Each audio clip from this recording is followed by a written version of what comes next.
Assalamualaikum warahmatullahi wabarakatuh. Alhamdulillahirabbil alamin, wassalatu wassalamu ala asyrofil anbiya'i wal mursalin sayyidina wa maulana Muhammadin wa ala alihi wa sahbihi ajmain, amma ba'du. Yang saya hormati Bapak Rektor Utama dari PT Inopindo di bidang media, yang terhormat Bapak Mabestia pihak ST Stabil, yang saya hormati Bapak-bapak wadah masalah satu kurikulum, Pak Masbin yang banyak keadaan kegiatan Pak izin. Yang saya hormati Bapak-bapak Katorgi beserta wali kelas, Bapak dan Ibu, guru normatif, adaptif, kita juga sebagai umum, para siswa-siswi, khusus anak-anak dari PPLI atau PPL yang berpakaian. Mari kita panjatkan puji serta syukur kehadirat Allah Subhanahu wa taala atas rahmat dan hidayah ini. Pada pagi hari ini kita bisa menghadiri kegiatan sinkronisasi kurikulum program pelatihan PPLG dengan PT Inopindo Digital Media dari Bandung. Salawat sesuatu yang dicurahkan pada semua Muslim berbagai sobatnya, mudah-mudahan dijauhi dari sobat. Bapak-bapak, Ibu, terutama Pak Rektor, selamat datang di kampus SMKN SF1 kampus 2 beserta timnya juga Bapak dan Ibu. Terima kasih sudah menghadiri kegiatan ini, kegiatan sinkronisasi, terutamanya melakukan Bapak sebanyak 28 yang hadir 25. Mudah-mudahan bersama-sama berduduk bersama dalam kegiatan untuk masa depan anak kita, yaitu adalah kurikulum merdeka. Intinya mensinkronisasikan atau juga menyesuaikan kurikulum merdeka dengan industri. Kalau bahasa pawikan itu adalah ngawinkeun nyatukeun antara kurikulum sekolah dengan industri seperti apa ya, nanti ada proses hasil. Nah, ini produknya buat kita bersama, bayar Bapak Ibu. Sengaja yang umum juga ataupun di sini ada tim normatif ya, untuk mengetahui ke depannya menyatukan sama-sama ya. Intinya ini juga Bapak dan Ibu yang umum harus tahu ya, karena kita sekarang bukan kurikulum sudah ada tahun lagi Pak, sekarang kurikulum sudah setahun lagi dalam merdeka dikasih ketentuan ya. Kami juga ini ketiga kali Pak mungkin ya, BDP, AKL, sudah PPLP ataupun RPL hari ini ya, ketiga kali untuk sinkronisasi. Mudah-mudahan dengan adanya kesatuan ini, apapun yang diinginkan oleh industri ataupun ini akan nyambung Pak ya. Makanya Ibu dan Bapak sama-sama untuk ikuti kegiatan ini. Kedua juga saya juga pada waktu itu silaturahmi Rektor ke Bandung. Waktu itu sore-sore hujan-hujanan bahasanya ya, 5 orang Pak ya, 4 orang karena Pak Direktur sibuk lagi keliling dunia, keliling Jawa Barat ya. Terima kasih nih, saya disambut baik dengan rekan-rekan dari Bandung. Saya ada sedikit waktu itu bukan mengotori PKL Pak ya, PKL ya, berkorban Pak. Biro-biro 10 orang. Terima kasih Pak sudah bikin MOU kerjasama dan juga ya saya juga bukan wawancara ya, ingin diketahui seperti apa PKL di sini. Tapi hebat sekali, bagus sekali cerita-cerita dari tim dari Bandung. Juga salah satu ada pelajaran yang umum, contoh seperti pelajaran agama. Saya juga tertarik, itu bisa menyesuaikan diri anak-anak dari ini. Ada jadwal untuk kegiatan keimaman, kegiatan bahasa Sunda ngawulkan, teman-temannya saling mengisi.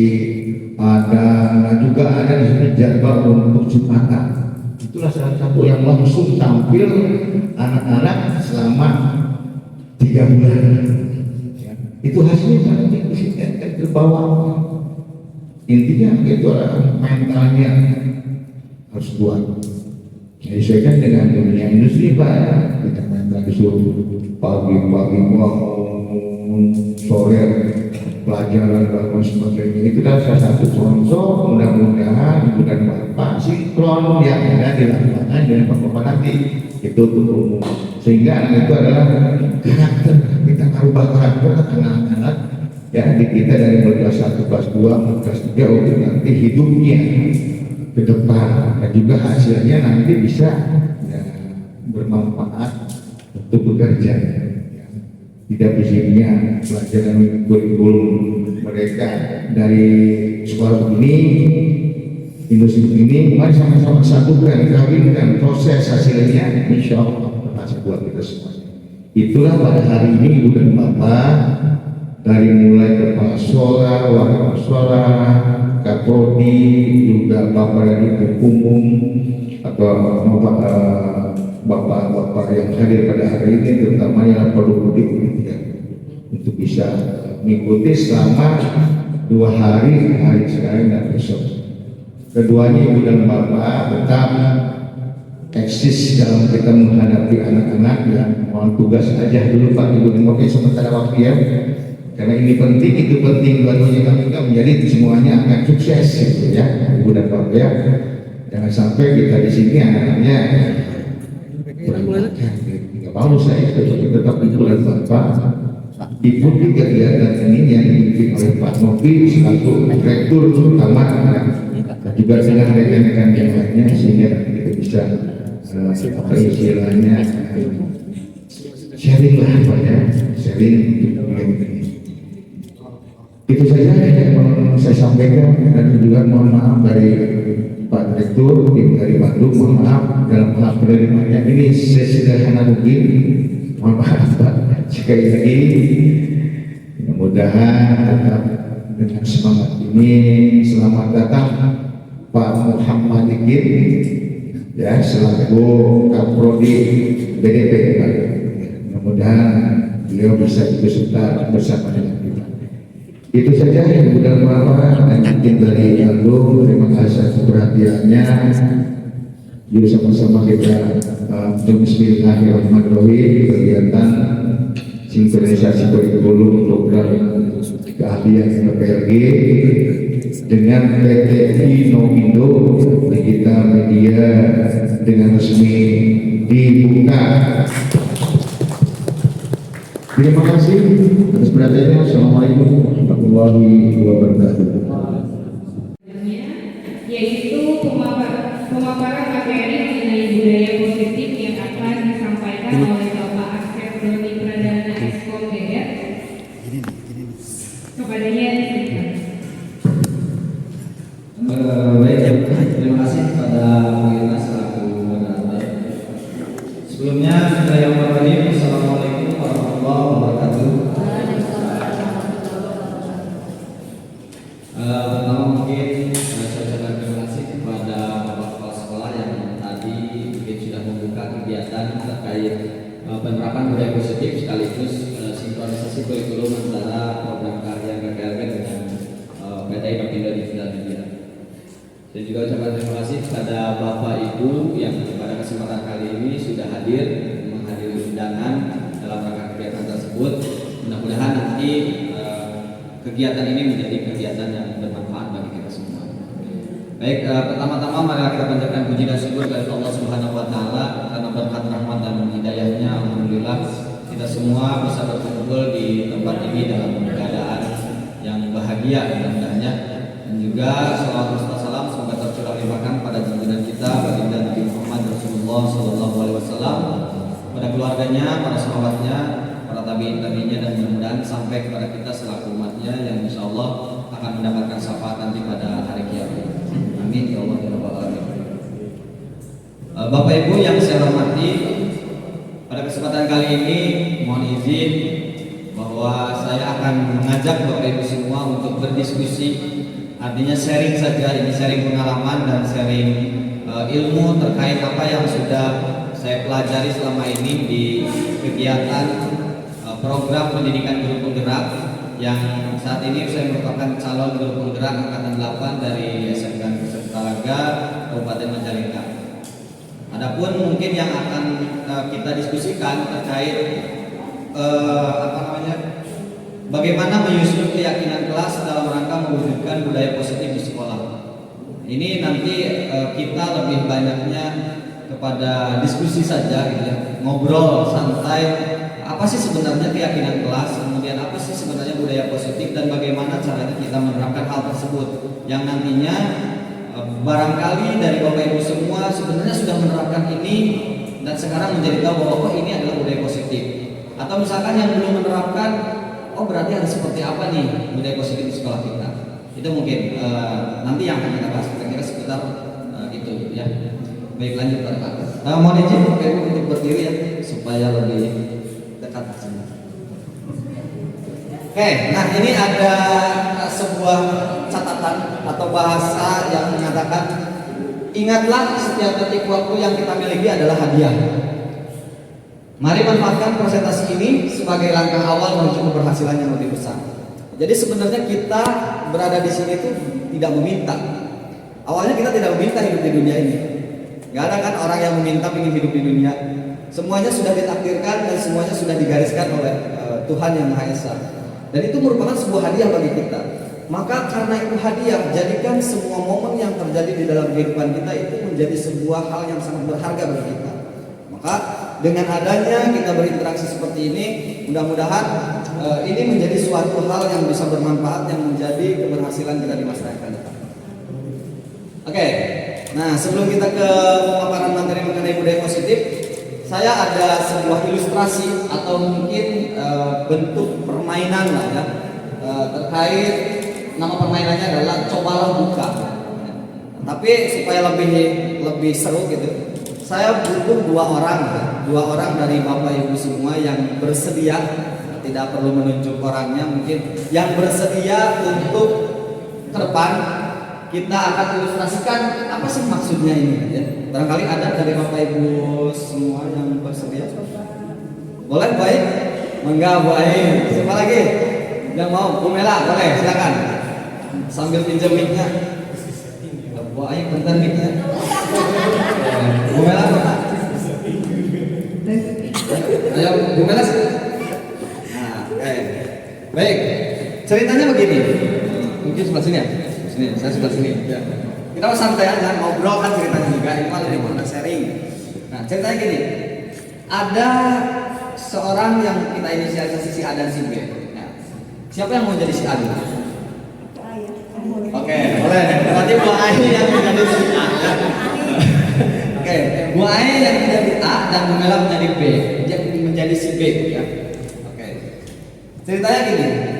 Kalau di sana aturannya adalah sobeklah secari kertas kecil, tapi nggak perlu sobek ya, karena kita berdua. Kalau sobeklah secari kertas kecil mungkin semuanya, karena waktunya mungkin terbatas, jadi tidak perlu seperti itu. Tuliskan benda atau sesuatu yang sangat berharga bagi Anda. Berarti Bu Ai harus memikirkan sesuatu yang sangat berharga, baik itu benda atau apapun lah sebenarnya. Tapi nggak usah bilang-bilang ke Bu Mela.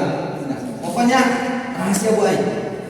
Disimpan di dalam pikiran Bu Ai bahwa benda tersebut adalah apa. Kemudian ibaratnya letakkan sebuah tangan. Nah, sebuah tangan, anggap itu bendanya ini nih, ya. Disimpan di sebuah diletakkan di tangan dalam bentuk sebuah kepalan. Nah, kemudian Bu Mela temannya atau si B mencoba sekuat tenaga dalam bentuk apapun baik itu dengan cara meminta, dengan cara membujuk, dengan cara menghardik, dengan cara merayu, menyuap atau apapun itu, yang pasti apa yang ada di kepala Bu Ai itu bisa keluar gitu. Jadi kalau misalkan Bu Mela itu ibaratnya kepo lah, apa sih sebenarnya yang ada di otak Bu Ai itu? Nah, Bu Ai boleh melakukan apapun, boleh misalkan menceritakan kalau misalkan memang terayu, boleh juga tidak gitu. Tergantung daripada bagaimana Bu Mela melakukan permintaannya kepada Bu Ai. Nah, sekarang silakan diilustrasikan, berarti Bu Ai sudah memikirkan dan Bu Mela boleh dengan kata-kata apapun untuk merayu atau apapun lah, terserah Bu Mela pada Bu Ai dan nanti respon Bu Ai seperti apa. Silakan, boleh dikasihkan ini nih. Lain. Dirayu gitu. Apapun, silakan. Mau dirayu, mau ditekek atau apa, nggak apa-apa. Silakan.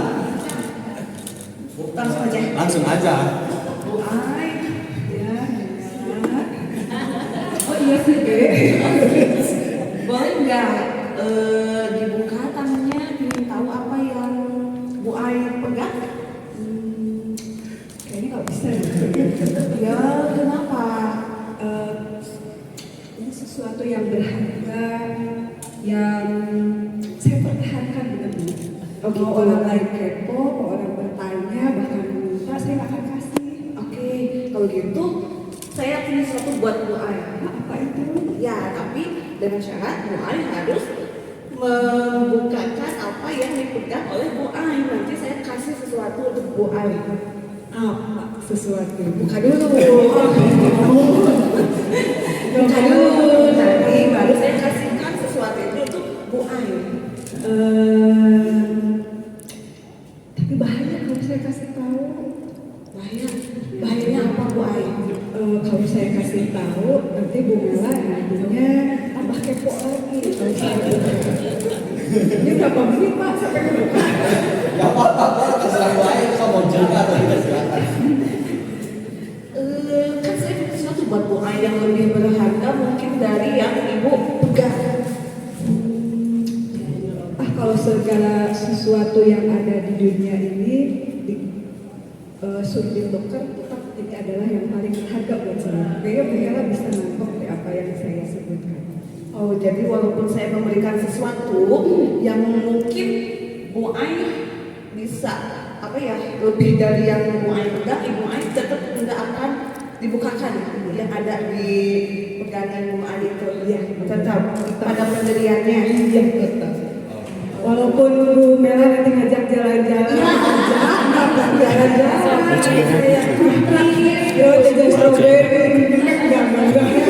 Boleh dibuka. Enggak bisa. Kayaknya Bu Mela tahu nggak apa yang saya kasih ke Bu Mela. Oke, berarti tetap nggak akan dijalankan.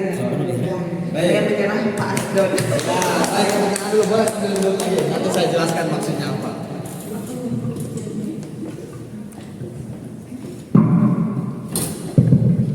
Oke, baik ya.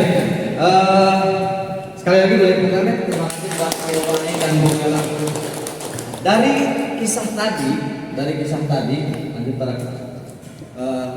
jawabannya kan bisa bervariasi. Di sini apakah Anda atau rekan Anda membuka kepalan tangan? Mengapa? Apa alasan Anda atau rekan Anda membuka kepalan tangan? Dan ada juga yang apakah Anda atau rekan Anda tetap menutup kepalan tangan? Mengapa? Apa alasan Anda atau rekan Anda tetap menutup kepalan tangan? Nah, dalam kegiatan ini sesungguhnya sebenarnya siapa yang pegang kendali? Menurut Bapak Ibu, Bu Mela kah atau Bu Ai kah yang pegang kendali?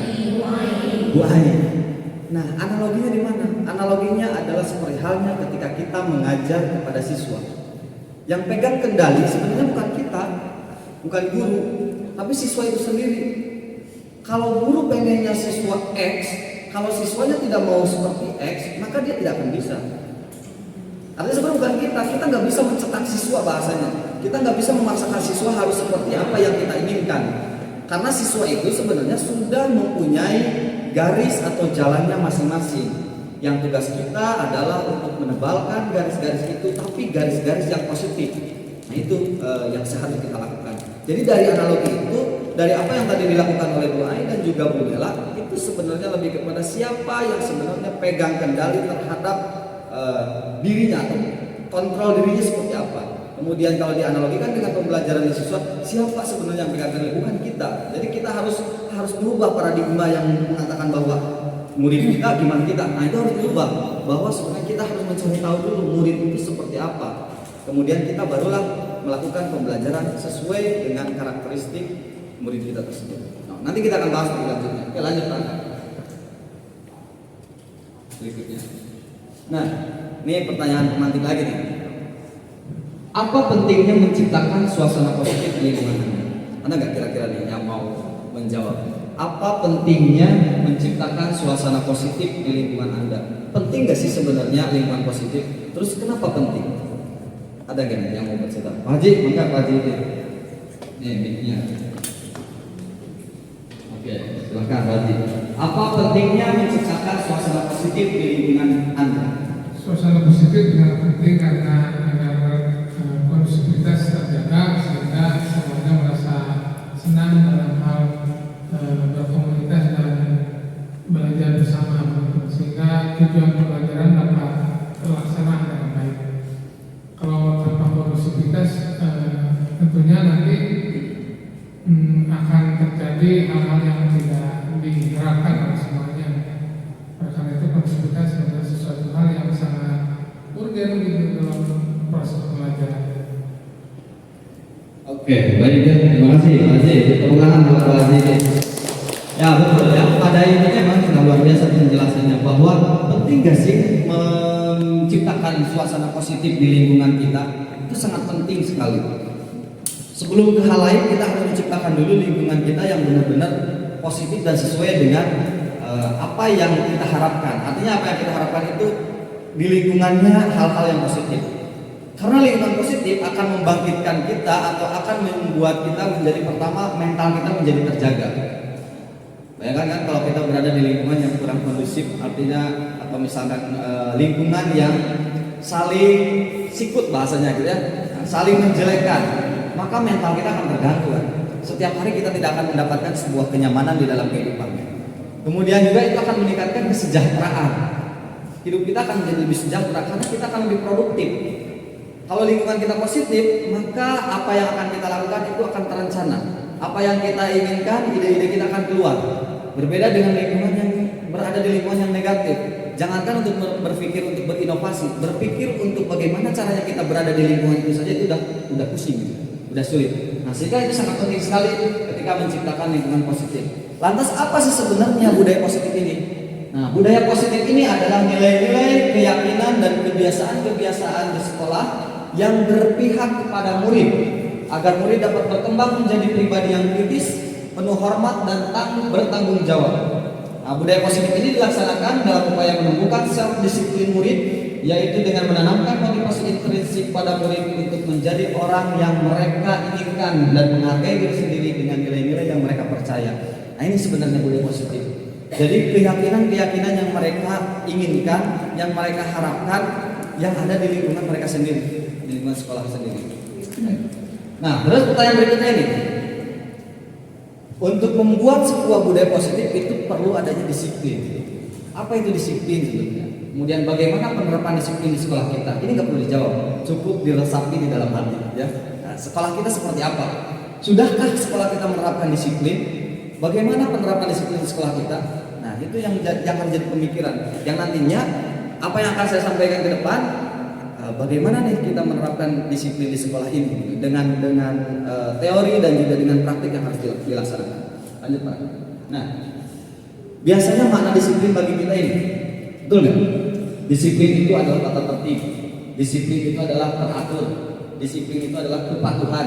Disiplin itu adalah peraturan. Dan disiplin itu adalah hukuman. Betul nggak seperti ini kata disiplin? Sebenarnya yang disiplin seperti ini kurang tepat.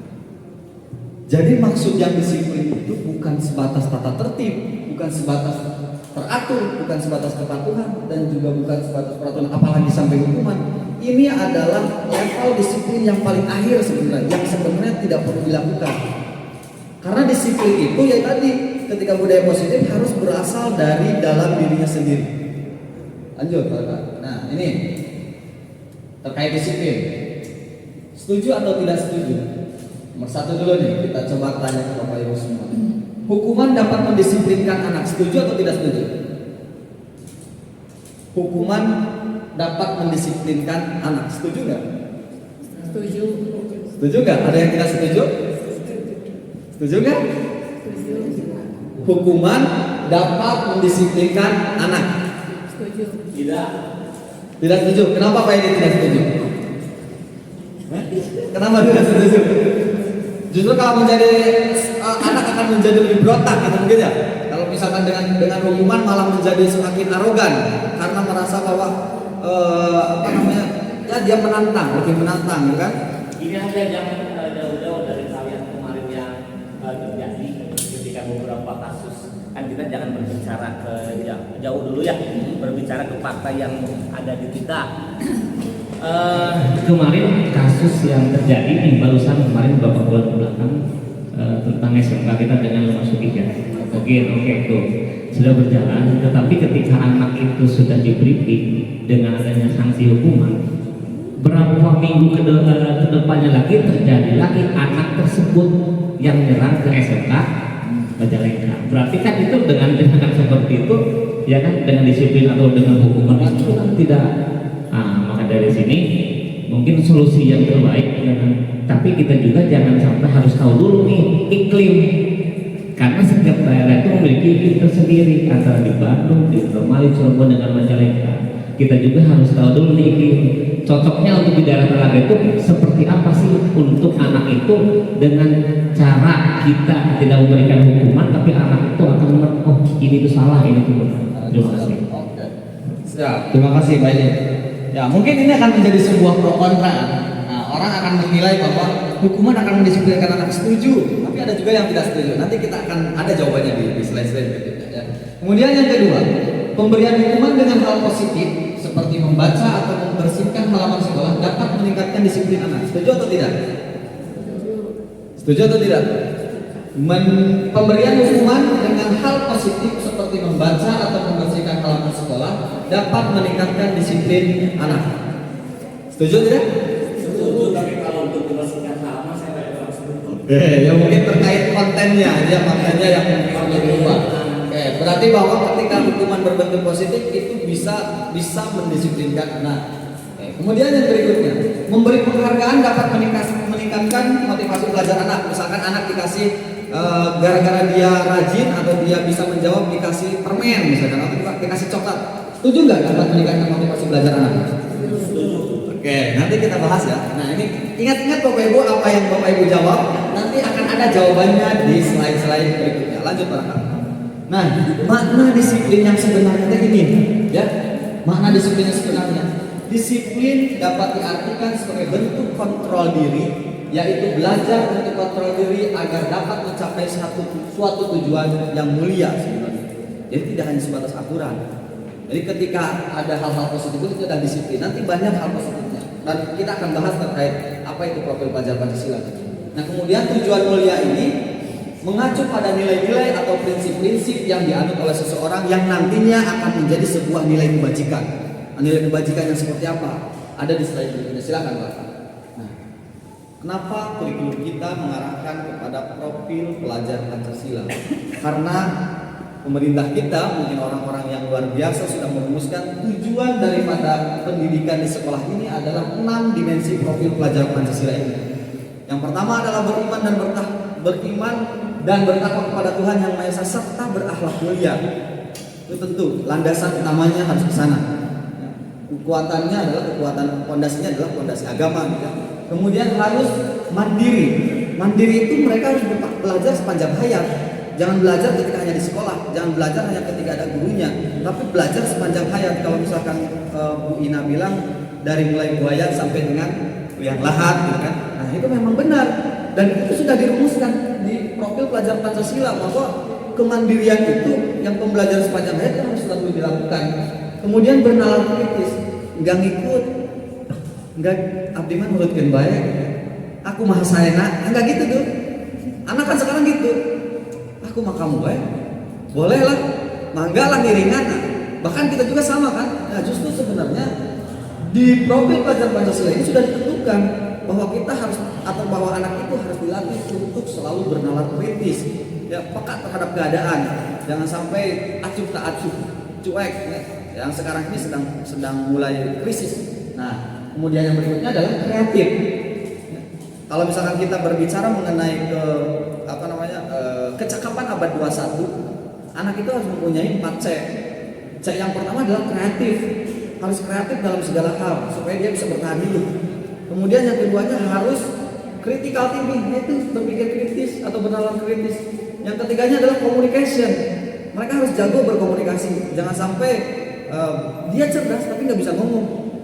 Justru sekarang yang dibutuhkan adalah komunikasi atau communication. Kemudian yang terakhir adalah C yang terakhir adalah collaboration. Nggak ada sekarang kerja yang sendiri. Jadi kalau dulu mah kompetisi, namanya sekarang kolaborasi. Jadi gabungan antara jurusan yang satu dengan jurusan yang lain. Siswa di jurusan A dengan jurusan B, jurusan RPL dengan jurusan PDP. Nah, itu berkolaborasi, tidak lagi adanya berkompetisi sebenarnya untuk sekarang ini. Kemudian bergotong royong. Nah, ini yang sudah mulai hilang juga. Ya, bergotong royong sudah mulai hilang di kita. Kalau misalkan kita ibaratkan pada saat bangun rumah, kalau dulu mah kan para tetangga ikut-ikut membangun barang-barang tanpa harus diberi upah, cukup kasih makan aja kan. Tapi kalau sekarang kan berbeda. Para tetangga udah nggak mau mungkin untuk sebagian tempat, katanya untuk sebagian tempat tidak mau untuk membantu tetangga yang lain kalau misalnya tidak diberi upah. Maka gotong royongnya udah mulai memudar. Ciri khas negara kita udah mulai memudar. Makanya profil pelajar Pancasila dimasukin tuh dimensi yang kelimanya. Dan yang terakhirnya yang keenam adalah berkebinekaan global atau menghargai satu sama lain. Tidak ada bullying, kemudian tidak membedakan ras, agama dan lain sebagainya. Itu berkebinekaan global, saling memberikan pendapat dan pendapatnya itu dihargai dengan baik, tidak mematahkan semangat dan lain sebagainya. Maksud dari berkebinekaan global itu seperti itu.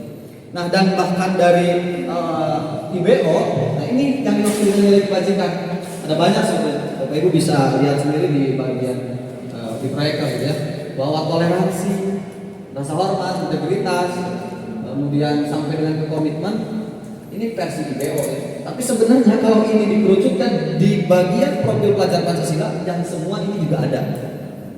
Sebenarnya udah luar biasa nih kurikulum kita mengarah pada bagaimana cara mencetak atau mengarahkan siswa untuk menjadi seorang profil pelajar Pancasila. Lanjut Pak.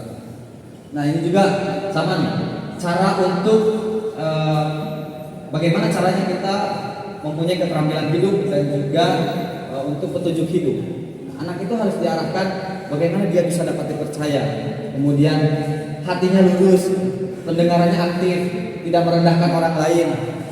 Kemudian ini berkebinekaan global kan, tidak merendahkan orang lain, saling menghargai kan ada di bagian profil pelajar Pancasila. Memberi yang terbaik dari diri, kemudian peduli, penalaran, kerjasama, keberanian. Nah seperti ini sebenarnya kita sudah lakukan, tapi nggak tahu bahwa ternyata itu adalah nilai-nilai kebajikan. Hanya namanya kita yang agak rancu. Apa itu nilai kebajikan? Nilai kebajikan itu seperti ini sebenarnya. Cinta Tuhan dan segenap ciptaannya yang bagian 9 pilar karakter. Kemudian diplomatis, hormat dan santun, yang lain sebagainya. Itu adalah contoh daripada nilai-nilai kebajikan. Nah, ini tadi sudah banyak disinggung oleh dari industri juga ya, bahwa Ki Hajar Dewantara adalah seorang tokoh pendidikan besar yang bapak pendidikan kita gitu ya, bapak pendidikan Indonesia. Ki Hajar Dewantara mengatakan bahwa kita ambil contoh perbandingannya dengan hidup tumbuh-tumbuhan seorang petani. Dalam hakikatnya sama kewajibannya dengan seorang pendidik yang menanam padi misalnya. Hanya dapat menuntun tumbuhnya padi, ia dapat memperbaiki kondisi tanah, memelihara tanaman padi, memberi pupuk dan air, membasmi ulat-ulat atau jamur-jamur yang mengganggu hidup tanaman padi dan lain sebagainya. Nah, kita juga sama sebenarnya seperti seorang petani. Yang padinya itu siapa? Padinya itu adalah siswa kita. Kita itu nggak bisa mengarahkan siswa atau mencetak siswa sesuai dengan apa yang kita inginkan. Kalau Ki Hajar Dewantara mengatakan bahwa siswa itu sudah punya garis. Kalau diibaratkan sebuah kertas, siswa itu udah ada garis-garisnya, tapi garisnya masih tipis. Kata Ki Hajar Dewantara seperti itu tuh, garisnya masih tipis. Nah kita tebalin garis itu, tapi karena garisnya masih tipis, di sana terdapat garis positif dan garis negatif. Nah, yang harus kita tebalkan adalah garis yang positifnya. Semua siswa punya garis negatif. Kayak kalau misalkan contoh sederhana, siswa ingin kabur dari sekolah pasti ada. Siswa pada saat belajar ingin ke kantin pasti ada. Nah, itu garis positif, garis negatif. Nah, kita nggak boleh kita menebalkan garis itu, artinya membiarkan siswa tersebut. Maka kita harus mengedukasi mereka, mengarahkan mereka bagaimana yang ditebalkan itu adalah garis-garis yang positifnya saja, garis-garis yang baik-baiknya saja. Nah, itu kata Ki Hajar Dewantara. Bahkan kita harus bahasanya itu menghamba kepada murid. Nah, walaupun mungkin kalau secara kebahasaan mah kayak menuhankan murid, tapi itu bahasa lampau mungkin ya, bahasanya seperti itu. Bahwa kata Ki Hajar Dewantara, saya harus menghamba kepada murid. Dari mana itu ceritanya? Sebenarnya simpel ceritanya. Pada saat itu Ki Hajar Dewantara sedang di Eropa kalau tidak salah, ya Bu Haji ya, sedang di Eropa Ki Hajar Dewantara. Nah, Ki Hajar Dewantara sedang di sana. Pada saat itu sedang musim salju. Nah, pada saat sedang musim salju, anaknya melakukan kesalahan, tapi gak dijelasin kesalahannya apa. Kemudian karena saking keselnya si anaknya melakukan kesalahan, akhirnya anaknya disuruh keluar dari rumah. Keluar kamu, dikunci pintunya, si anaknya dibiarkan kedinginan di luar. Setelah selang beberapa lama, Ki Hajar Dewantara membuka lagi pintunya. Ternyata anaknya sudah menggigil kedinginan. Kalau bahasa ini apa ya? Hipotermia. Sudah hipotermia. Dari sana dia langsung berpikir bahwa mulai detik ini, mulai saat ini saya tidak akan pernah melakukan hal yang seperti ini lagi. Saya akan menghamba kepadamu. Bahasanya gitu, menghamba kepada anakmu. Artinya menghamba kepada anak bahwa setiap kesalahan anak tidak bisa dilakukan hanya dengan bentuk hukuman. Ketika anak melakukan kesalahan, dihukum, kabur kamu atau pergi kamu dari sini. Enggak gitu. Jadi caranya kita harus dengan cara yang persuasif. Nanti ada namanya restitusi. Bentuknya seperti apa nanti kita bisa lihat. Ya, lanjut. Nah, sehingga paradigmanya jadi berubah nih sekarang, bahwa ilusi guru mengontrol murid itu sekarang sudah tidak lagi. Jadi bukan guru itu bukan mengontrol murid, tapi lebih kepada memantau, sebagai pemantau. Nah, kalau mengontrol kan berarti kita ngatur segala macam murid, tapi enggak, sekarang kayak gitu. Kemudian bahwa semua penguatan positif adalah efektif dan bermanfaat, bahwa kritik dan membuat orang merasa bersalah dapat menguatkan karakter, enggak gitu sekarang. Jadi ketika kita sebagai posisi yang membuat siswa menjadi merasa bersalah itu tidak menjadi penguat karakter mereka. Nah, nanti ada contohnya ya. Kemudian bahwa orang dewasa memiliki hak untuk memaksa, enggak gitu juga gitu ya. Mentang-mentang kita lebih tua atau misalkan karena kita gurunya sebagai orang dewasa, maka bisa memaksakan kehendak anak enggak. Ya. Sehingga perubahan paradigma yang kata William Glasser dalam teori kontrol. Oke. Nah ini stimulus respon dan teori kontrol. Bahwa dulu itu realitas kebutuhan kita sama, kita menyamakan semua siswa. Saat ini berbeda, realitas kebutuhan kita berbeda. Gak bisa kita menyamakan siswa yang satu dengan siswa yang lainnya. Memang guru jadi lebih capek, jadi lebih ribet gitu kan, karena harus bisa mendeteksi atau mengidentifikasi terkait gaya-gaya mereka, karakteristik mereka. Memang jadi ribet, tapi memang itulah kenyataan saat ini. Kemudian semua orang melihat hal yang sama, padahal sebenarnya semua orang itu adalah berbeda, tidak bisa disamakan, beragam. Kemudian kita mencoba mengubah agar berpandangan sama dengan kita, padahal yang seharusnya adalah kita harus bisa memahami, nggak bisa memaksakan orang lain sama seperti dengan kita. Justru kita harus memahami mereka seperti apa dan kita harus bagaimana, seperti itu. Oke? Kemudian perilaku buruk dilihat sebagai suatu kesalahan, padahal sebenarnya itu adalah tujuan. Ingat, buruk itu bukan kesalahan. Kayak orang misalkan mencuri itu bukan suatu kesalahan saja, sebenarnya tujuan mereka mencuri. Coba dipikirkan, bahasanya memang agak memusingkan, tapi ketika mereka melakukan kesalahan itu sebenarnya bukan murni kesalahan, tapi ada tujuan di balik itu. Barangkali ketika dia mencuri ada kebutuhan yang belum terpenuhi, kebutuhan bertahan hidup misalkan, karena dia tidak punya makan, tidak punya uang untuk beli beras, beli lauk pauk dan sebagainya.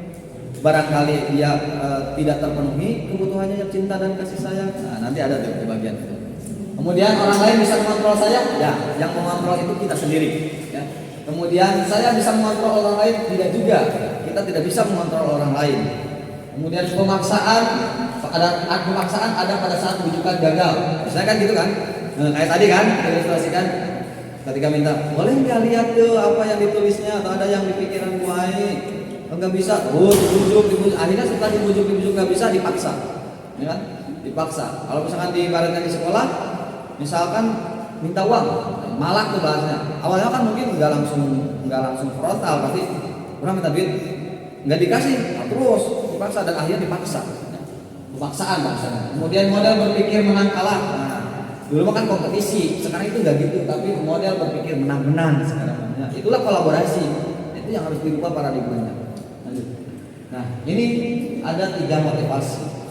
Ada 3 motivasi. Yang tadi saya sebutkan atau saya tanyakan bahwa apakah siswa itu ketika melakukan sesuatu hal yang positif itu berdasarkan dari dalam dirinya atau berdasarkan karena dapat hadiah atau berdasarkan karena takut. Ada 3 nih.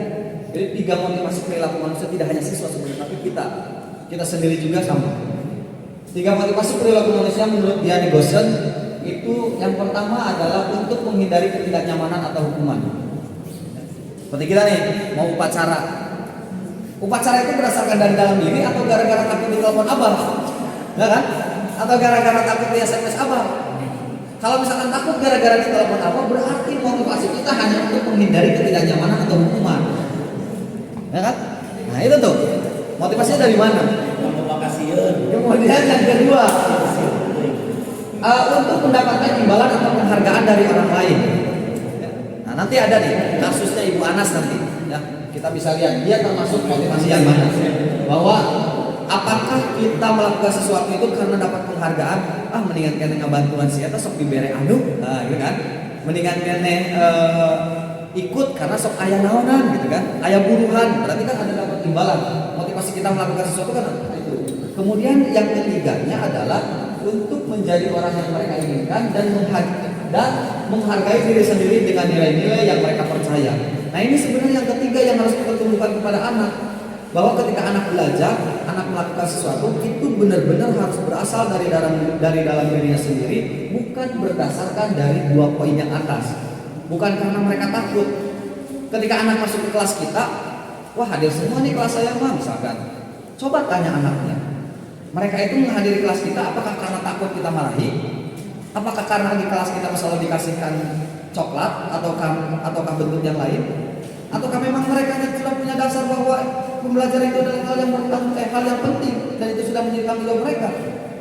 Nah, itu harus ditanya tuh. Kadang saya juga bertanya kepada diri saya, anak-anak ini masuk terus di pelajaran saya, apa nih motivasinya? Oh ternyata masih ada yang motivasinya karena takut dimarahi. Kemudian ada juga yang motivasinya karena mereka suka dipuji, oh kamu ganteng, kamu cantik, ya kan? Oh kamu mah hebat dan segala macam. Jadi semangat belajarnya. Tapi ada juga memang yang sudah berdasarkan dari kemauan dirinya bahwa oke, sekolah itu adalah kewajiban. Sekolah itu adalah sesuatu yang nantinya akan menjadi sebuah investasi bagi dirinya di masa yang akan datang. Ada yang seperti itu. Nah tugas kita mengubah sebuah pola pikir yang ada pada diri siswa untuk menjadi seseorang yang sebenarnya itu berdasarkan dari keinginan dirinya. Jangan sampai berdasarkan hukuman ataupun imbalan. Nah ini nih, ini hukuman dan penghargaan tadi, ya. Jadi kalau hukuman itu sesuatu yang menyakitkan harus terjadi. Kemudian ada juga nama lainnya, ya. Kalau misalkan disiplin itu ada konsekuensi dan ada restitusi. Kalau hukuman sesuatu yang menyakitkan harus terjadi, kalau konsekuensi sesuatu yang harus terjadi. Kalau restitusi merupakan pilihan. Kemudian tidak nyaman untuk murid untuk jangka waktu yang panjang untuk hukuman. Kalau konsekuensi untuk jangka waktu yang pendek. Dan kalau restitusi menguatkan mereka. Nanti ada video ilustrasinya ya. Kemudian korban dapat keadilan, korban bisa diabaikan, korban mendapatkan ganti dan lain sebagainya. Nanti ini kita bisa sharing ke Bapak Ibu lebih lanjut. Kemudian lanjut Bapak. Lanjut lagi. Nah, ini ada kasus nih. Boleh ditelaah dulu. Saya bacakan. Ibu Anas, guru kelas 2 SD, mendapatkan masalah ya. Murid-muridnya tidak bisa tertib berdiri antri di depan pintu kelas dan selalu berebut masuk ke dalam kelas setelah jam istirahat usai. Ini tentunya sangat mengganggu proses pembelajaran di mana kelas tidak dapat mulai tepat waktu karena Bu Anas sibuk menenangkan murid-muridnya untuk waktu cukup lama. Akhirnya Bu Anas berpikir cepat dan mengandalkan stiker bintang. Setiap murid-muridnya akan masuk kelas usai jam istirahat, Bu Anas akan mengiming-imingi murid-muridnya dengan stiker bintang. Siapa yang dapat berdiri lurus dan berbaris rapi, antri di depan pintu, dapat bintang dari Bu Anas. Sebagian besar murid-muridnya menyebut tantangan tersebut. Sebagian besar murid-muridnya menyambut tantangan tersebut dan langsung berdiri rapi di depan pintu agar mendapatkan stiker bintang. Hal ini terus dilakukan Bu Anas selama beberapa minggu karena cukup berhasil membuat murid-muridnya berdiri rapi antri di depan pintu. Sampai pada suatu saat Bu Anas sakit dan terpaksa digantikan Pak Heru. Pak Heru tidak mengetahui tentang stiker bintang dan benar saja pada saat masuk ke kelas usai jam istirahat, murid-murid kelas 2 kembali berebut masuk kelas. Apa yang terjadi dan mengapa? Lanjut para kak. Coba. Kira-kira nih, berdasarkan teori motivasi yang tadi ada 3 kan? Berdasarkan hukuman, berdasarkan penghargaan, dan berdasarkan dari dalam diri. Kira-kira berdasarkan teori motivasi tadi, motivasi apa yang dilakukan oleh anak kelas 2 itu sehingga karena dia sampai-sampai dia bisa berdiri rapi di depan kelas? Kira-kira motivasinya apa? Karena hukuman, penghargaan, atau dari dalam diri? Penghargaan. Ya kan? Ketika ganti guru, beda lagi tuh karakter anak. Ya kan? Jadi sama dengan kalau misalnya dihukum, kalau masuk nih guru ini mah karena dia suka menghukum misalkan, maka dia masuk. Tapi kalau gurunya yang baik-baik aja gitu ya, kayak kedatangan, gitu aja misalkan zaman, maka anak oke akan orang kayak kedatangan, gitu aja gitu kan. Ya. Nah kemudian kalau dikasih ibu ini sama hadiah. Nah yang kasus tadi Bu Anas tadi bahwa dia itu mau melakukan sesuatu yang Bu Anas harapkan dengan iming-iming dari stiker bintang. Tapi ketika diganti oleh Pak Heru yang tidak memberikan apa-apa, yang nggak mau lagi. Nah jangan sampai anak itu seperti itu. Walaupun memang ya baik sih itu gitu kan anak jadi rapi dengan stiker bintang, tapi anak tidak ada dalam dirinya yang berupaya bahwa sebenarnya memang nggak harus dikasih bintang juga, baris yang rapi mah harus gitu.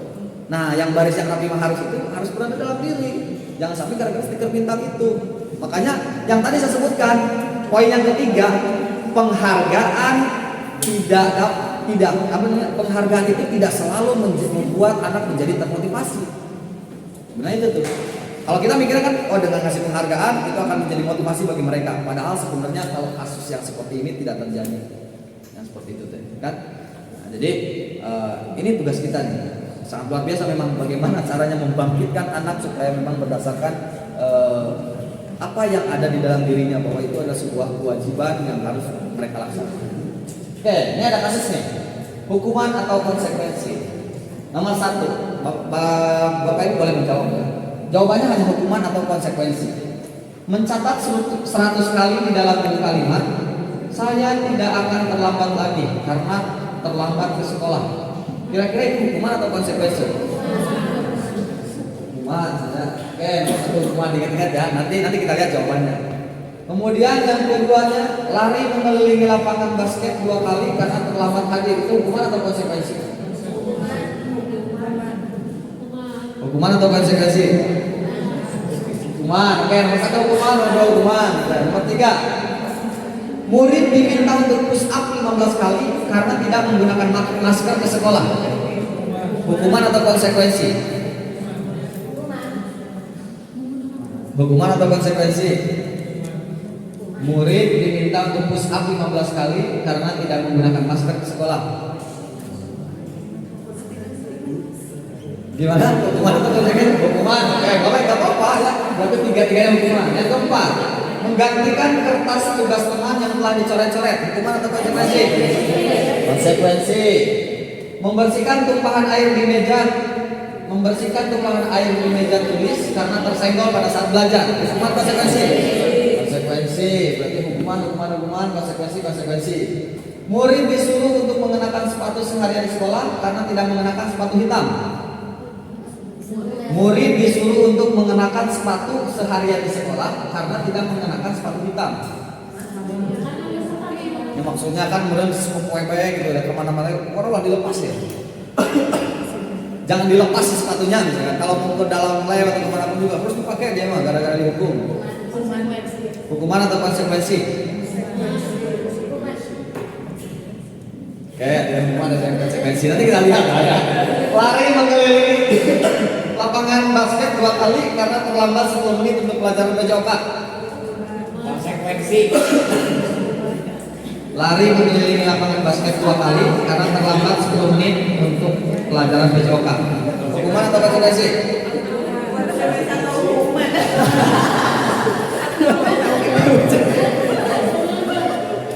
Oke, kita lihat jawabannya. Oke. Ya. Jadi betul bahwa mencatat 100 kali di dalam buku kalimat itu adalah sebuah hukuman. Kemudian lari mengelilingi lapangan basket itu adalah juga hukuman. Murid putus up itu hukuman. Dan menggantikan kertas tugas yang tadi coret-coret itu adalah konsekuensi. Ya, jadi konsekuensi itu lebih kepada apa yang kamu lakukan, kamu tanggung jawab terhadap itu. Gitu kan? Kalau misalkan hukuman itu biasanya bersifat searah. Jadi hukuman itu datangnya dari seseorang yang memberi hukuman tanpa ada persetujuan dari murid biasanya gitu. Kalau misalkan murid melakukan itu juga, mereka belum tentu suka. Tapi kalau misalkan contoh yang menggantikan kertas tugas teman yang tadi coret-coret, berarti memang ketika konsekuensinya harus mengganti, murid akan setuju. Jadi konsekuensi itu hal yang sudah disepakati. Betul. Ya, ada nanti di bagian keyakinan kelas. Ternyata Pak Edit sudah berpikir jauh nih. Nanti ada nih di slide berikutnya. Kemudian murid disuruh untuk tidak melakukan sesuatu itu hukuman. Lari mengelilingi lapangan basket 2 kali karena terlambat 10 menit untuk pelajaran PJOK, itu adalah konsekuensi. Lanjut Pak. Nah ini hukuman itu sesuatu yang menyakitkan harus terjadi. Kalau konsekuensi sesuatu harus terjadi. Hukuman membuat anak sakit fisik maupun hati untuk jangka waktu lama. Kalau konsekuensi membuat anak merasa tidak nyaman dalam jangka waktu pendek. Hukuman anak membenci kedisiplinan, konsekuensi anak menghargai disiplin. Hukuman itu bersifat paksaan, kalau konsekuensi bersifat stimulus dan tanggapan. Kemudian mendorong anak menyakiti diri sendiri kalau itu hukuman, kalau konsekuensi mendorong anak mudah menyesuaikan diri. Hukuman konsep diri yang buruk, kalau konsekuensi konsep diri yang baik dan seterusnya. Itu menurut Dian Gosip terkait teori apa itu hukuman dan juga konsekuensi. Nah ini tujuan disiplin positif, bahwa memotivasi murid-murid kita supaya mereka bisa menghargai dirinya sendiri dengan nilai-nilai yang mereka percaya. Kemudian memiliki motivasi intrinsik yang berdampak jangka panjang kepada mereka, ya, bahwa mereka tidak akan terpengaruh apakah itu karena hukuman, apakah karena dapat hadiah, tapi apa yang mereka lakukan itu benar-benar berdasarkan murni dari dalam dirinya sendiri. Ya, kalau sekolah itu murni bahwa itu adalah sebuah investasi masa depan. Kalau misalkan masuk ke kelas itu murni bahwa itu adalah tugas siswa, bahwa itu adalah kewajiban dia. Kemudian ketika dia datang tepat waktu, itu memang berdasarkan kesadaran dari dalam dirinya bahwa aturan sekolah seperti itu kita harus mengikuti aturan tersebut. Lanjut. Bagaimana cara kita sebagai guru dalam menanamkan disiplin positif kepada murid-murid kita? Oke, kemudian pada ini restitusi. Jadi tidak bentuk hukuman, tapi dengan cara restitusi, di mana menciptakan kondisi bagi murid untuk memperbaiki kesalahan mereka. Jadi menanyakan kepada mereka apa yang kamu lakukan itu benar atau tidak. Kemudian apa yang kamu lakukan itu seharusnya kayak gimana. Kemudian apa yang harus kamu lakukan kalau misalkan dirasa itu salah. Kira-kira kalau misalkan itu menurut kamu salah, kamu harus melakukan apa? Nah, jadi interaksi seperti itu bukan langsung menjudge murid, kamu harus gini. Enggak gitu, itu justru tidak akan menyelesaikan permasalahan. Mereka akan semakin berontak dan akan semakin merasa ditantang. Seperti itu. Lanjut. Nah, untuk membuat sebuah restitusi, kita harus bikin yang namanya adalah keyakinan kelas. Kalau dulu mah mungkin peraturan, tapi sekarang keyakinan kelas. Nah, keyakinan kelas itu dibuat dengan menggunakan bahasa-bahasa yang positif, tidak menggunakan bahasa-bahasa yang negatif. Contoh misalkan gini, keyakinan kelas itu dilarang membuang sampah, itu sebenarnya bahasa negatif. Walaupun kalau di telinga kita itu sudah terbiasa dari kecil, tapi sebenarnya itu bahasa negatif. Kata dilarang, kata jangan, itu bahasa negatif. Kalau misalkan dilarang buang sampah, itu harus diganti dengan buanglah sampah pada tempatnya. Kalau misalkan kamu jangan lari, misalkan, yang diganti bukan jangan lari, jalannya pelan-pelan. Di kalimat positif kan.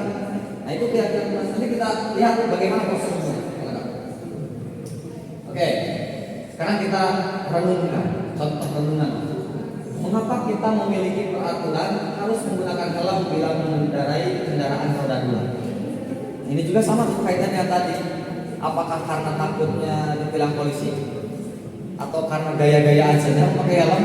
Ataukah karena memang keselamatan? Ini kita renungkan saja ini. Apa ya yang terjadi di dalam diri kita? Pakai helmnya gara-gara ditilang juga nama lain gara-gara keselamatan. Kemudian mengapa kita memiliki peraturan 3M waktu Covid? Kemudian mengapa kita memiliki peraturan yang harus datang tepat waktu pada saat mengikuti pelatihan? Ini tinggal renungkan pada diri kita, apakah berdasarkan 3 motivasi yang mana? Nah, mudah-mudahan semuanya berdasarkan motivasi berasal dari dalam diri kita, bahwa itu adalah hal yang positif. Oke, nah ini cara membuat keyakinan kelas, Bapak Ibu. Jadi Bapak Ibu bisa menerapkan nanti di kelasnya masing-masing. Untuk membuat keyakinan kelas itu ditanya, anak-anak, kira-kira kelas impian kalian itu seperti apa? Kalian ingin menginginkan kelas yang seperti bagaimana? Nah, ditanya anak-anak, itu yang poin 1. Persilakan warga sekolah atau murid-murid sekolah kelas untuk bercurah pendapat tentang peraturan yang perlu disepakati di sekolah atau di kelas. Kalian mau kelas yang seperti apa nih? Oh, pasti ramai tuh. Nah, saya udah menerapkan, nanti ada videonya ya, udah menerapkan ramai. Pak, saya ingin kelas yang kondusif. Pak, saya ingin kelas yang saling menghargai. Pak, saya ingin kelas yang tidak ada bully. Pak, saya ingin kelas yang tidak pernah menjelekan nama orang tua. Oh, mereka keluar tuh bahasanya. Impian kelas yang seperti apa? Dia ditanya tuh. Nah, banyak sekali. Kita bisa bikin dalam bentuk apapun. Nah, kemudian dicatat. Boleh di papan tulis kita bikin. Atau boleh juga pakai post-it. Kertas dibagi satu siswa, yang kasihin ke siswa. Silakan satu post-it, satu keimpian kalian. Nanti tempel di papan tulis, nggak usah pakai nama, biar nggak kelihatan. Anonim saja. Tempel di papan tulis. Setelah ditempel di papan tulis, itu kan banyak tuh. Misalkan ada 36 siswa, berarti ada 36 keinginan. Tapi mungkin saja bisa jadi sama. Maka kita kelompokkan keinginan tersebut menjadi bagian-bagian berdasarkan misalkan dimensi profil pelajaran Pancasila atau berdasarkan dari nilai-nilai kebajikan. Nanti kelompokkan. Oh, jadi ini nih keyakinan kelas yang Bapak Ibu ajar. Kemudian susunlah keyakinan kelas sesuai dengan prosedur pembentukan keyakinan kelas. Artinya yaitu dikelompokkan tadi. Kemudian tinjau kembali. Kenapa harus tinjau? Barangkali ada bahasa-bahasa yang masih bermakna negatif. Yang kayak tadi dilarang, jangan, yang kayak gitu dihilangkan, dihindari, diganti dengan kata-kata yang lebih positif. Nah, kemudian nanti setelah itu kan akan terbentuk sebuah keyakinan kelas kurang lebih misalkan 7 poin. Nah, kayak misalkan saya contohkan di kelas 12 RPL 2, ternyata mereka ada beberapa poin. Yang pertama, mereka ingin bertanggung jawab, yang keduanya ingin disiplin, yang ketiganya adalah religius, ingin selalu pada saat mulai dan selesai pembelajaran itu harus berdoa. Berdoanya yang tidak hanya duduk siap, sebelum belajar mari kita berdoa mulai. Ya, nggak gitu. Tapi dipimpin oleh satu orang. Berdoanya gitu ya, diucapkan terus diucap ulang lagi oleh teman-teman yang lainnya. Minimalnya yang tidak mengikuti dia mendengarkan. Tapi kalau dalam hati mah baru mendengarkan, buat berdoa, gitu kan? Nah, jadi itu bagus tuh, mereka menyebut harus gini Pak. Keren ternyata di kita banyak potensi yang luar biasa yang memang kita belum gali. Dan saya juga sama masih belajar, gitu ya. Kita sama-sama belajar. Nah, ini prosedur pembentukan keyakinan kelas. Boleh dicoba nanti ya. Terkait keyakinan kelas ini. Nah, ini yang tadi saya sebutkan 5 kebutuhan dasar. Ada 5 kebutuhan dasar manusia itu. Yang pertama kebutuhan bertahan hidup, kemudian cinta dan kasih sayang, kemudian kebebasan, kemudian kesenangan, dan juga kekuasaan. Kalau ada siswa yang tidur di kelas, jangan langsung dimarahin. Tanya dulu, barangkali 5 kebutuhan dasar ini belum terpenuhi. Misalkan dia belum fun, belum senang, jadi dia tidur karena nggak senang belajar dengan kita, karena gaya belajar kita yang monoton, ayo ceramah misalnya, yang bedak dari tunduk, maka dia jadi tidur. Kalau ada siswa tidur, jangan dimarahi langsung, tapi tanya kenapa kamu seperti itu. Ya, walaupun sulit kan ya, di pelaksanaannya kan kita jadi emosi gitu kan, ya, di pelaksanaannya mas. Tapi harusnya begitu gitu kan, harusnya seperti itu. Kalau kita tanya, kalau misalkan ada teman yang suka ngambil makanan temannya lagi, tanya juga. Barangkali dia kebutuhan dasar yang bagian untuk bertahan hidup dia tidak terpenuhi. Ada kasus yang suka mengambil makanan temannya, ketika ditanya dia nggak pernah sarapan. Ketika ditanya dia nggak pernah makan di rumahnya, makan di rumahnya hanya 1 kali sehari. Akhirnya apa? Akhirnya dia kan gimana caranya supaya dia bisa bertahan? Yang ngambil makanan temannya. Nah, sehingga ternyata bukan suatu hal yang jahat itu bukan benar-benar kejahatan, tapi ada kebutuhan dasar yang dia tidak penuhi. Itu salah satunya misalkan kebutuhan bertahan hidup. Oke, kemudian ini 5 posisi kontrol sebagai guru. Ada guru itu yang sebagai penghukum, ada guru yang sebagai pembuat merasa bersalah, ada guru yang sebagai teman, ada guru yang sebagai pemantau, dan ada guru yang sebagai manajer. Paling bagus itu guru sebagai manajer. Kalau sebagai penghukum apa? Misalkan kesalahan, push up, nggak pakai baju yang lengkap, misalkan push up 20 kali itu penghukum. Kalau pembuat rasa bersalah, berarti saya udah capek-capek ngajar ke kalian, kaliannya nggak mendengarkan. Itu pembuat rasa bersalah sebenarnya ke siswa. Kalau sebagai teman, sebagai teman mah jelas kan, tidak ada batasan, ya, tidak ada batasan. Tapi justru kurang baik juga karena di posisi ini akan menjadi kurangnya penghargaan terhadap guru. Nah, kalau sebagai pemantau, itu dia hanya berdasarkan kira-kira aturannya apa. Menurut kamu salah nggak nih? Aturan sekolah kayak gimana? Itu sebagai pemantau.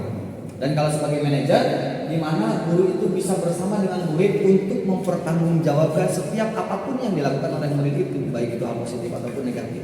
Ya, nanti kita lihat contohnya. Nah ini contohnya nih. Kalau sebagai penghukum, menghardik, menunjuk-nunjuk, menyakiti, menyindir, nah, itu kan guru sebagai penghukum tuh. Tapi kalau pembuat merasa bersalah, berceramah dan mengatakan seharusnya kamu itu nggak kayak gini, ibu kecewa sama kamu, nah itu sebagai penghukum ke anak sebetulnya. Biasanya gitu kan, saya kecewa sama kamu, kenapa sih kamu nggak bisa-bisa, misalkan. Padahal ini udah materi kesekian kali, ini udah diulang berkali-kali, oh nggak bisa-bisa terus. Nah, itu sebagai pembuat merasa bersalah. Kalau sebagai teman membuat alasan-alasan untuk muridnya, ayolah bantu ibu kerjain dong, jangan sampai ibu menjadi marah nih. Nah, itu sebagai teman tuh bahasa-bahasa yang keluar dari mulut kita. Kalau pemantau menghitung dan mengukur, artinya berdasarkan tadi. Kalau manajer itu mengajukan pertanyaan seperti tadi, kira-kira salah nggak nih? Kalau misalkan salah, kamu harus berbuat seperti apa? Kayak kamu harus kayak gini nih, gimana menurut kamu? Bisa nggak? Kayak gitu tuh. Nah, dan banyak atau dari kata-kata. Kalau kamu tidak melakukannya, awas ya. Saya cepat, awas ya, kamu mau terlambat deh. Kan? Nah itu berarti penghukum. Nah, tapi bisa juga kalau yang sebagai pembuat merasa bersalah, kamu seharusnya kamu sudah tahu. Ibu lelah sekali mengatakannya, ibu stres. Misalkan kamu capek ya ngajar kita, ayo wae kita bisa-bisa. Nah itu berarti pembuat rasa bersalah ke siswa. Itu nggak akan jadi bisa siswanya, malah menjadi dia merasa salah. Kalau sebagai teman, ayo lakukan demi ibu. Masa kamu tidak mau demi ibu? Ingat tidak pernah. Masa kamu tidak mau ingat tidak ibu pernah bantu? Misalkan ibu selalu membantu kan kamu, misalkan seperti itu, ya. Kemudian apa peraturannya yang memantau, manajernya apa yang kita yakini dan seterusnya. Nah, ini mungkin nanti akan saya share juga dengan Bapak Ibu bahwa kita sebenarnya seperti apa. Dan bahkan saya juga sama, saya biasa sebagai penghukum tuh, dia kan gitu kan. Nah, tapi ternyata itu salah gitu. Justru anaknya bukan karena nurut ke kita, bukan karena kesadaran dia, tapi karena takut sama kita. Oke, semakin kesini kan semakin perubahan menjadi lebih baik, kan demi membentuk budaya positif di sekolah kita. Oke, nah sekarang 5 posisi kontrol tadi ya, penghukum, kemudian pembuat merasa bersalah, teman, pemantau dan manajer. Kira-kira nomor 1, saya kecewa sekali dengan kamu. Itu posisi kontrol apa?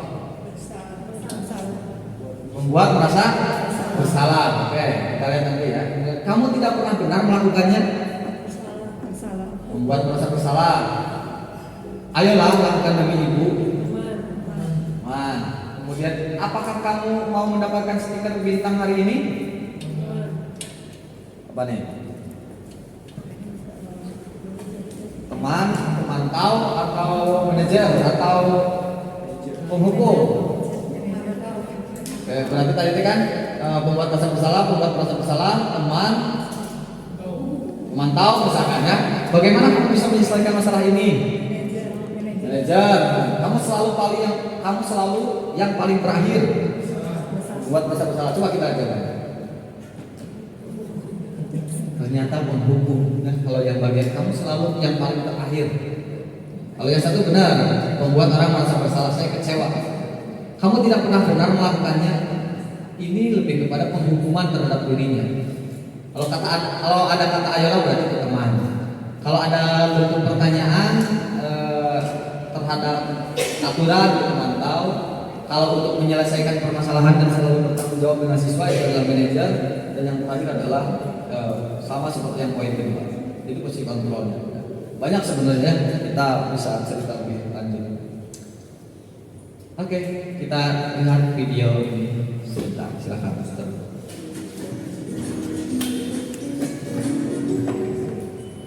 Salam bahagia Ibu dan Bapak Guru hebat.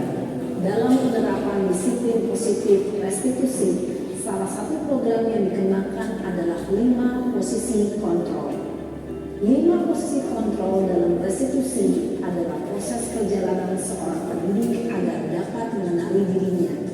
Pada video kali ini, kita akan membahas tentang 5 posisi kontrol yang dikenakan oleh Diane Gosser dan contoh penerapannya.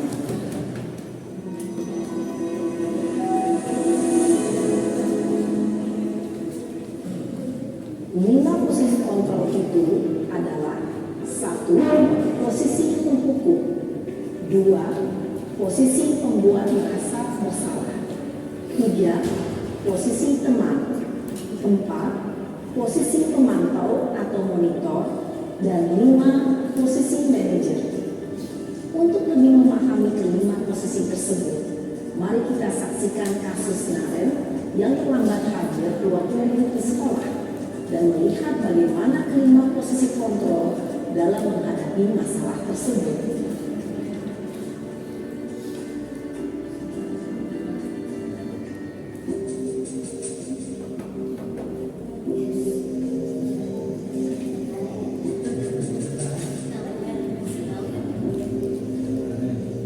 Naren,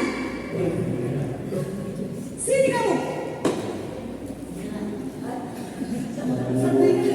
Selalu terlambat. Kamu deh pasti terlambat. Maaf Bu, saya Apa? Apa coba? Alasan kamu apa lagi? Kapan sih kamu tidak terlambat? Malas sekali ya kamu jadi anak. saya Dasar pemalas. Gak kapok-kapok sih kamu. Sudah berapa kali terlambat? Sana, kamu keliling lapangan basket 2 kali. kenapa saya harus ke lapangan basket Bu? Kenapa? Kamu melawan ibu. Berani-beraninya jawab. Sudah terlambat, masih berani jawab pula. Sekarang, keliling lapangan basket 5 kali sekalian. Biar kapok. Cepat. Pergi sana ke lapangan basket. Posisi penghukum biasanya berbicara dengan nada tinggi, menghardik, menunjuk-nunjuk, menyakiti, dan menyindir. Hukuman bisa berupa fisik maupun psikis. Ibu dan Bapak Guru hebat, dampak yang terjadi pada murid ketika guru berada pada posisi penghukum adalah murid cenderung akan memberontak, bahkan menyimpan dendam.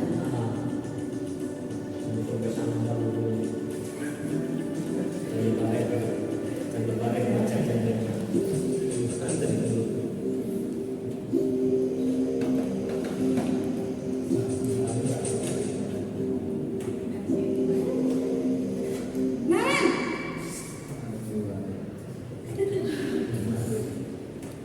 Selamat pagi Bu. Naren. Kamu kenapa terlambat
Posisi pembuat rasa bersalah berbicara dengan nada tenang, cenderung lembut, namun kata-kata yang diutarakan membuat murid merasa menjadi orang yang gagal, memandang buruk dirinya sendiri, merasa tidak berharga, dan tidak sanggup membahagiakan orang lain.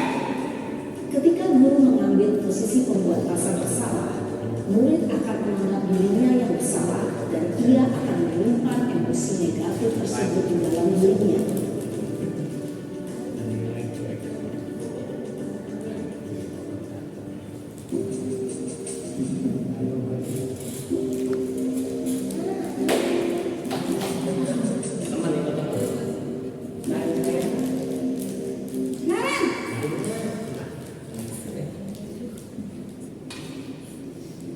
Selamat pagi Bu. Wah, sudah jam berapa ini nak? Terlambat lagi ya sayang. Iya Bu, habis ibu saya lupa bangunkan saya Bu. Kamu malah menyalahkan ibu kamu. Kamu bukannya anak yang larinya paling kencang. Kok terlambat sih? Iya Bu, saya memang terlambat bangun tadi. Jadi biarpun saya lari kencang, tetap gak kekejar Bu. Ya sudah sana. Nanti lain kali larinya lebih kencang lagi ya. Biar gak terlambat lagi. Bikin seneng ibu. Demi ibu. Bisa kan? Bisa lah Bu. Ya sudah sana masuk kelas. Ibu beresin urusan absen kamu. Kamu ini ada-ada saja. Dalam posisi teman, guru berbicara dengan nada suara ramah, akrab, cenderung bersenda gurau untuk menjaga suasana yang santai. Murid akan merasa senang, aman, dan akrab dengan guru. Identitas yang tercipta adalah identitas sukses atau berhasil.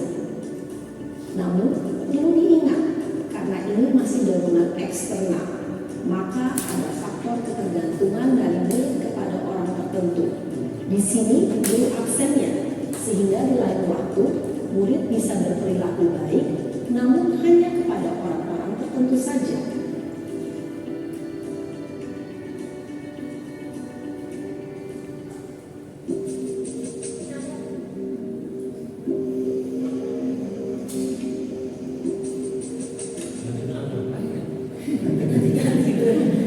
Oh iya,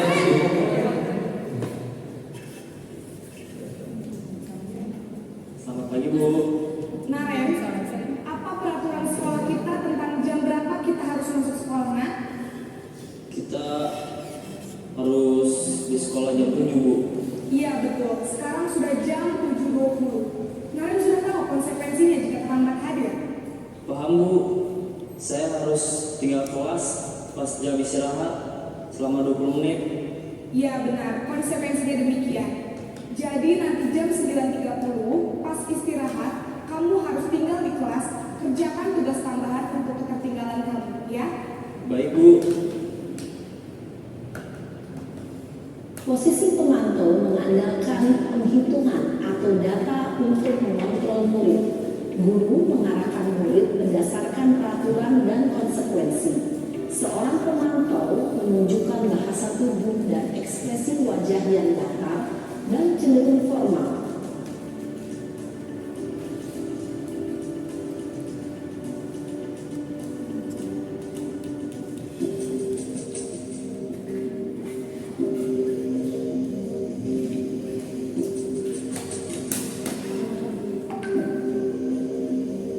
Naren!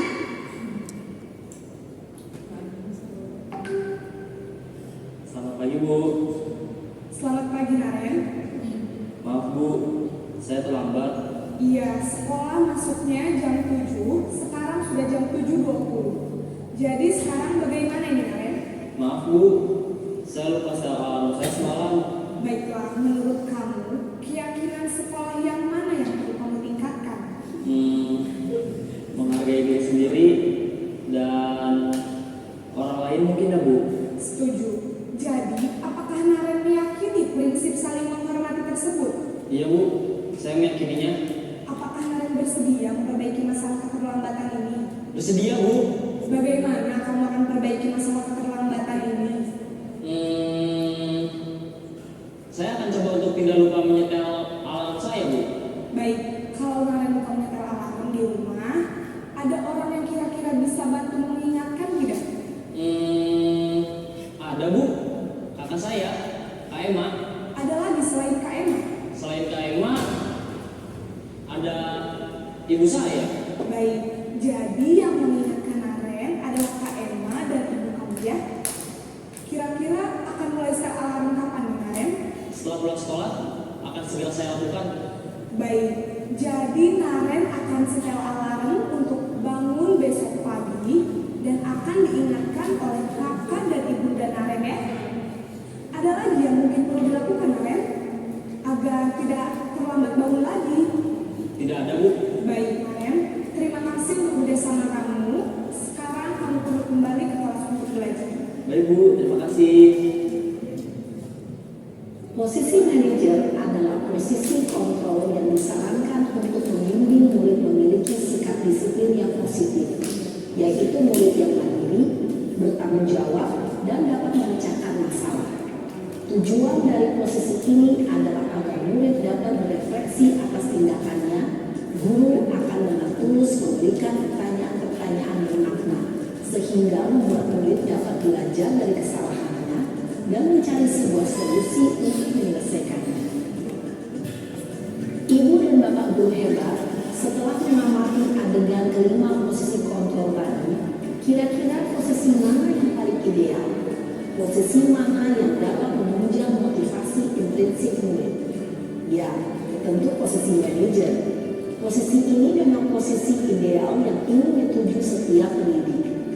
Pada posisi inilah, guru dapat menerapkan disiplin positif yang berpihak pada murid, yang memerdekakan murid. Perjalanan seorang pendidik tentunya tidak mudah untuk sampai pada posisi seorang manajer. Namun, tujuan kita pasti, yaitu menciptakan murid-murid yang mandiri, merdeka, dan bertanggung jawab. Semoga penggambaran 5 posisi kontrol yang telah diperlihatkan ini dapat menjadi ajang refleksi bagi kita semua, agar dapat terus mengasah dan menerapkan disiplin positif yang memerdekakan murid. Mari terus berlatih dan bersemangat. Selamat menerapkan. Oke, ya. Tuh, Bapak Ibu, tadi sudah ditunjukkan bahwa terdapat 5 posisi kontrol yang bisa kita lakukan terhadap murid-murid kita. Silakan, kita sedang berada di posisi yang mana. Bapak Ibu bisa mengukur diri masing-masing. Ada di mana nih kita? Ya. Nah, saya juga selalu mengukur. Saya ternyata berada di posisi ini. Ternyata saya harusnya seperti ini, kan? Dan seterusnya. Nah, bagaimana cara melakukan restitusi? Jadi ada 3. Nah, dari kalau misalkan kita ada siswa yang melakukan kesalahan, ada 3 hal yang harus kita lakukan. Yang pertama, stabilkan dulu identitasnya, bahwa bagaimana, misalkan kamu tadi melakukan apa, nah, gitu kan.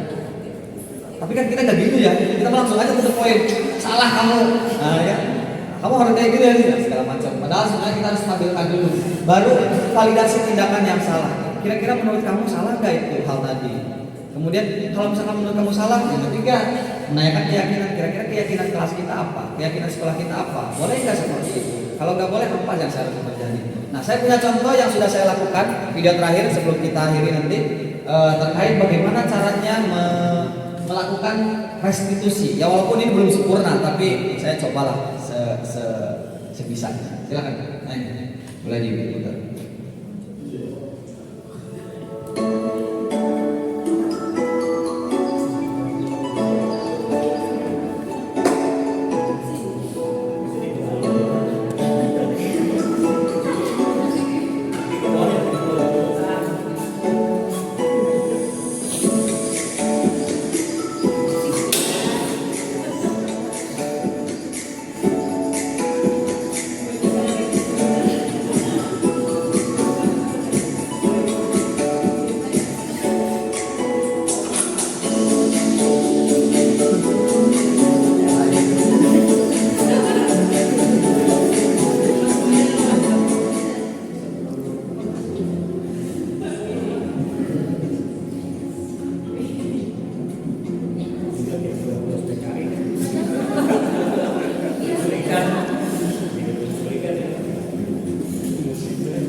Aduh, kalian lagu apa nih? Bukan ada kegiatan di lapangan. Sudah, kan kegiatannya kalau ini saya dulu nanti kalau sudah kerja lagi. Ya, ini ya. Lalu nanti kalau menteri tiga ini ke Jangan ngobrol.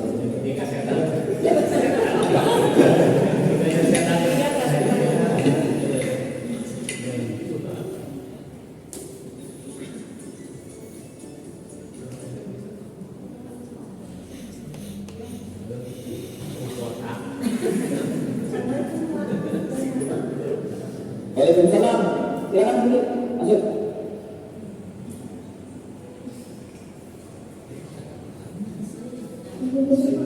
Oke, silakan. Oke, jadi makasih ya sudah datang ke sini sesuai dengan apa yang tadi saya instruksikan. Sudah beres ngobrol-ngobrolnya? Udah, Pak. Nah, jadi kamu tak ke lapangan? Ke lapangan, cuma sebentar di atas. Ada yang kamu ada pakai yang saya buat sebelah ya? Ya. Itu siapa yang kamu? Teman. Teman atau pasangan? Oh, biasanya kan itu hak kamu ya, boleh. Maksudnya berteman dengan kurang.